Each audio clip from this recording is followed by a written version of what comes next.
Hola amores, and welcome back to the channel. And to those who don't know me, I am Maritza, currently a graduate master's student in psychology. And today we are going to talk about the real reasons of why attractive women can feel lonely, according to psychology. Previously, we touched on the subject on why attractive men can feel lonely. So if you didn't watch it, I advise you to go back and watch it now. There's a saying in Spanish that says, La soledad no es estar solo, es sentirse solo.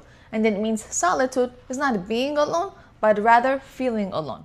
So my friends, we have this cultural myth that if a woman is exceptionally attractive, she must be the most popular person in the room, right? We imagine her DMs are always full of genuine suitors and that even her phone is blowing up with brunch invites all the time, right? From a full squad of loyal friends. However, in psychology, we study a much more complex reality.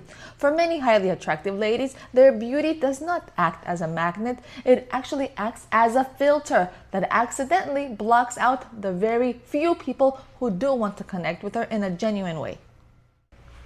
So my loves, let's talk about the first hurdle, which is the female friendships in evolutionary psychology, because we study something called intrasexual competition. Subconsciously, what happens? Some ladies view a highly attractive peer, another good-looking lady, as a threat to their own social or to their own romantic standing, if maybe they have a relationship.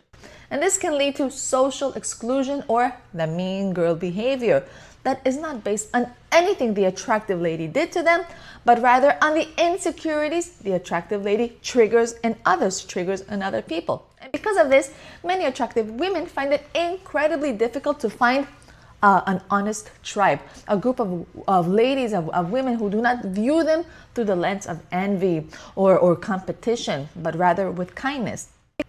The good-looking ladies are often kept in an arm's length, leading them to a profound sense of sisterhood deprivation. Okay, now next we have something called the approach gap. Just like we discussed with attractive men, the more striking a lady is, the more intimidating she becomes to the average person. And most men, they assume she's already being pursued by a better man, by someone with a lot of money, this or that she'll be very dismissive to them. This is what they think. And as a result, the men who do approach the good-looking ladies are often the ones with the most inflated egos, or the ones with the least amount of respect for boundaries and respect for other people. While the good guys, the secure guys, they stay on the sidelines. My loves, being put on a pedestal is a very lonely place to be, because when people look at you as an icon rather than a person, then they stop trying to get to know your soul. You're not the smart, the kind, the funny, the nice lady. No, you're the beautiful girl, and that identity is incredibly thin and super isolating.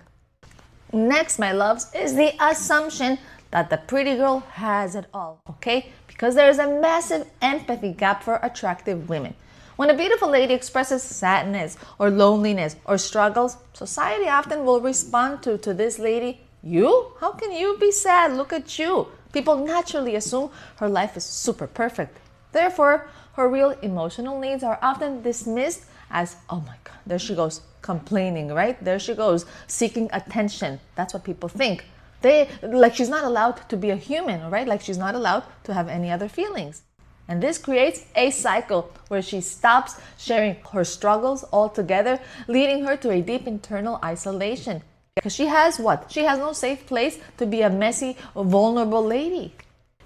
And point number 4, my friends, is that the beautiful, attractive lady is treated as a disposable connection type of lady. And this happens because there's an issue of objectification. Attractive women often struggle to know if people like them for who they are or for how they look. And in psychology, we call this cognitive objectification. People begin to treat her like a status symbol, something to be won or something to be shown off. And when a relationship is built on your aesthetic value rather than your internal value, it feels incredibly, substantially fragile.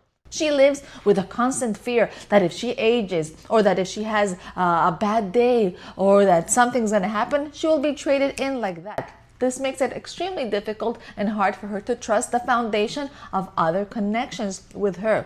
So my friends, if you're a woman who feels like this, like you have an invisible wall, I want to tell you something. Beauty is just the cover to the book.